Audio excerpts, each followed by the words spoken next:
I do a lot of promo events leading up to that, and fighting in Canada, since there is a live stream, doesn't change it. That's awesome. Just because it's not at home. So, yeah. So, speaking of fights, what went wrong in the loss to Marion? Part of it is, like I said before, I purposely take the challenging fights. If I'm ever given an option, if I'm the first fighter on the card and they're looking to fill my opponent, and they come to me and they give me like 3 options, I always look at it and I take the toughest one. A lot of different management companies that have tried to pick me up have told me that that's really not smart for this career, and so on and so forth. But like I was saying earlier, my goals, and I didn't, from the age of 5, say I want to be a fighter when I grow up. Right. I didn't even know I was an athlete. Right. But what I did say I remember the day in first grade when I learned how to write a full sentence, and I was like, I want to be a writer when I grow up. Yeah. And even, my mom was like, even when I was really little, I've always wanted to help people. Mm-hmm. So, that's what I sat around when I was little saying I wanted to be. So, my goals are just very different. Yes, if I was trying to make it to the UFC, and that was like what I identified myself with, you have to strategically, take your fights. If you lose, you're setting yourself back 6 to 12 months at the very least, Right. And, but, that's what other people need to do. It's not what I need to do. Okay. If I were to do that now, I would be going against, what this message I'm trying to give to my fans and stuff. It would be a lie if I was, picking easy fights and stuff like that. So does that mean I don't want to go to the UFC or Invicta? Not at all. I mean, I would love to make it to either one of those platforms. Mm-hmm. But if I make it, I want to be able to look back and show that, life beat me up to get here, and I Right. still kept trying, Mm-hmm. So, I knew she was going to be a real tough opponent. And she was also a replacement. Lauren Barefoot got injured. Yeah. And that's always tough, too, is when you set your game plan up for someone and then strapped. Well, luckily I didn't necessarily, I don't train too specifically to the opponent. Okay. Because there are fallouts all the time. All the time. Especially in women. Mm-hmm. Men, you have injuries that happen, stuff like that, but women, you have injury, and there are a lot of women that are in this, and I don't think they realize they don't want to be in it until Right. they start looking at their opponent sometimes. Right. So the number of backouts that I have gotten from day one is huge. So we learn pretty quickly to not get too tied up in the exact opponent. Okay. But that all being said, 3 weeks out from a fight, they had to get a new opponent. I wasn't saying no to whoever they offered me. Okay. It's like I was lucky to found a replacement because there's just not that many female fighters. So, she was a tough opponent. I was excited for it. I told everybody that this was absolutely going to be the toughest, fight that I had had. And everybody expected it to be an all-out stand-up war. I'm not sure if I'm disappointed that we didn't give that to people or not. Yeah. Kind of, but then the other part of me is like, well, it was fun to show that, for her, obviously she has an entire ground game that people weren't necessarily giving her credit for. And, as far as what went wrong with me, I think that I need to get back to being more well-rounded, with the ground. I was out on a knee surgery for the last year and a half. Okay. And, I actually just was released to go back into training in March. Oh. And then took the kickboxing fight in May. In May, yep. That was to kind of knock the ring rust off before I hit MMA. And I was released for training in March.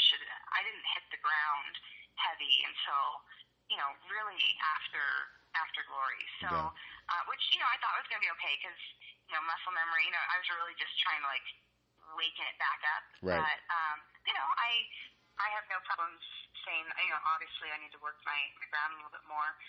That was also the most beautiful armbar I've ever seen. So, got to give her some credit, huh? A few people were, I think, in an effort to be supportive of me and not really maybe having, knowing the most positive way to go about it. You have the fans that, in order to support you, they kind of heckle the opponent. And, so that was going on at first, and people are tired of the armbar in women's MMA also with Rousey, and a lot of fans were like, man, let us see something else, So, anyhow, people were kind of saying stuff, and I was like, you know what? No, I don't want to take anything away from her. Right. That was absolutely a beautiful armbar. Most women, when they go for armbars, they get excited and they take it way too quickly. Yeah. And I was counting on that. Yeah. I'm sitting there, look at my arm, I'm looking at the S mount she's getting, and I wasn't nervous at all. Yeah. I was just waiting for that second when she was going to take it a little too quick, a little too loose, and I was going to, go with momentum and get my arm out. And I literally was not worried at all until it happened. And honestly, my arm completely dislocated. And that was before I even tried the armbar escape. And as I was escaping, it popped back in, and then she obviously sunk it back in deeper again, and then it popped out again, and that's when I tapped. So looking back on it, did I take anything away from her? No. That was an amazing fight. She did fantastic. Am I really disappointed with myself? No. I think I showed that if people are going to stop me, I don't take good hits. She was definitely hitting hard, and it was okay. And she had to dislocate my arm to make me stop, Stop, yeah. So I'm good with it, Okay. But I definitely want to, brush up on the ground game more. I would like to maybe get out and work with some more women.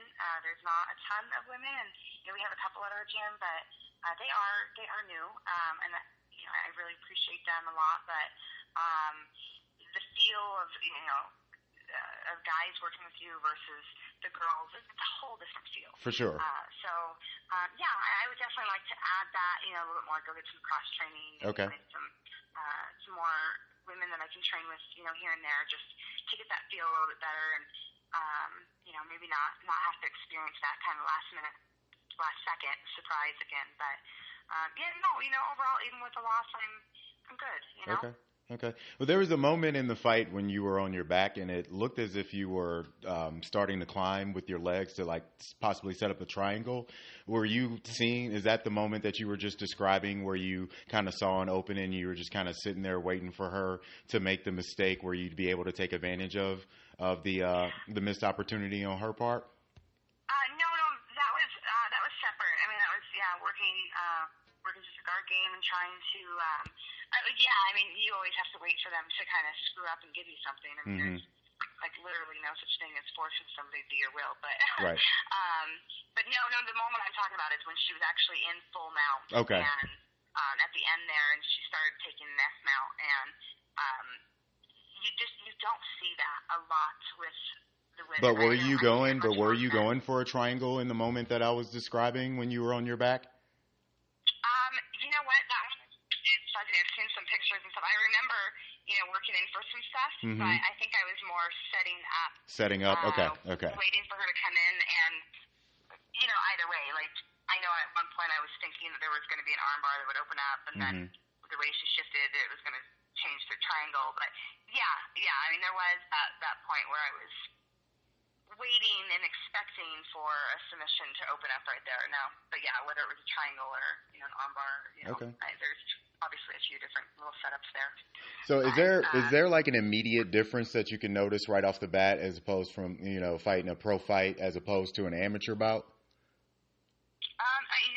Other than the fact that it's the first time I was ever hit with an elbow before. Hello, welcome to the pro card. That was definitely interesting. That's a great answer, actually. It kind of makes it like your first fight again. Your first fight, you're like, every fighter is like, oh my God, does it hurt when you hit shins? Because when you're in training, that hurts a lot.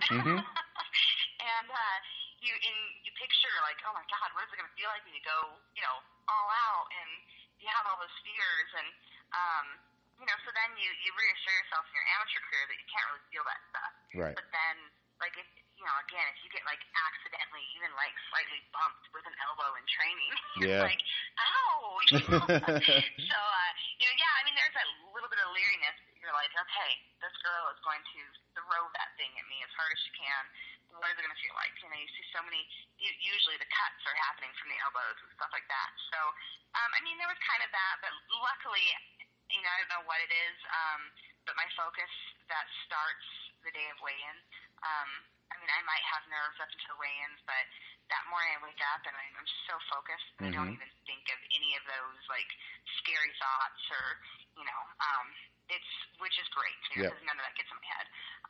So, yeah, you know, I walked in there. I'm glad I fought for Glory first, because Glory was such a high-profile card. For sure.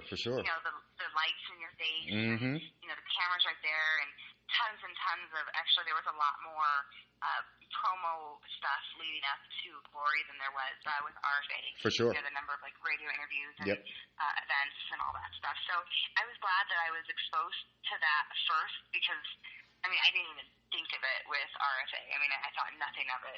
And those cameras, you know, now that I'm, like, you know, hindsight, I'm like, man, those cameras were, like, really up in my face.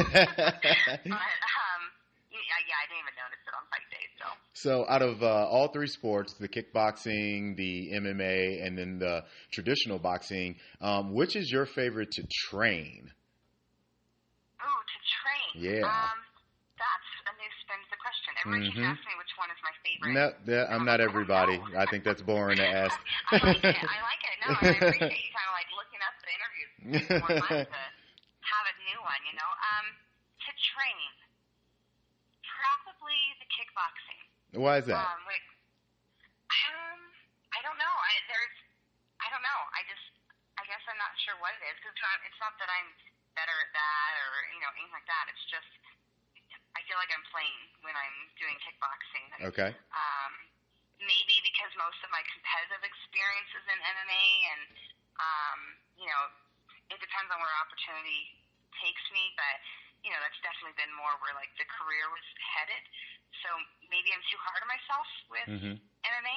I don't let myself play when I'm very, very serious. I don't smile at anybody. I don't, you know, like, I had to be clear to my teammates, you know, as they, like, join the team. I'm like, hey, listen, I will laugh and joke and have a great time before and after training, but when I step on the mats, I try to act the exact same way I would act in a fight. So even, like, in between rounds, I walk away from my mitt holder immediately and go to the other side of the room, and, you know, I'm always just keeping myself in that same mentality. So, you know, maybe it's that, you know, and there's so much more penalty for failure when it comes to MMA, just because, you know, it can go so many different places. Exactly. So I think I have a harder time just letting go and having fun and playing when it comes to MMA.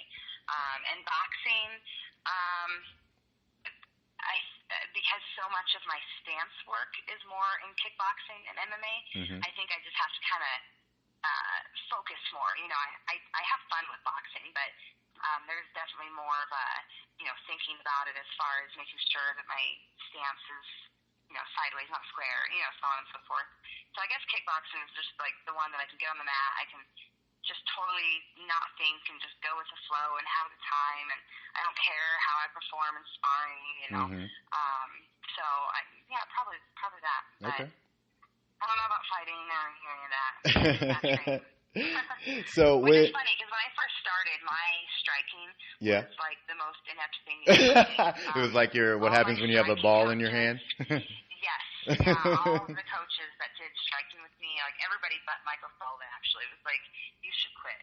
You, like, literally telling me I should quit. They told me I should stick to grappling, because that's what I started with in the beginning, and, you know, I wasn't too bad at that. But for, like, the first year of training, every time I would try to strike, it just didn't make sense for some reason. And then one day I just woke up and why would I want to punch you? Well, it's just like, you know, they're like, relax your shoulders, but keep your shoulders up, and stay in the shell, and, you know, pivot this way, and sidestep this way. And there was for not having an athletic background and not having that coordination, I think just the coordination of moving your head, moving your feet, thinking about combos, and watching a moving target, there was so much to take in when I didn't have any hand-eye coordination. You know? Stop yelling numbers at me. Yeah, I'm like, what does that mean?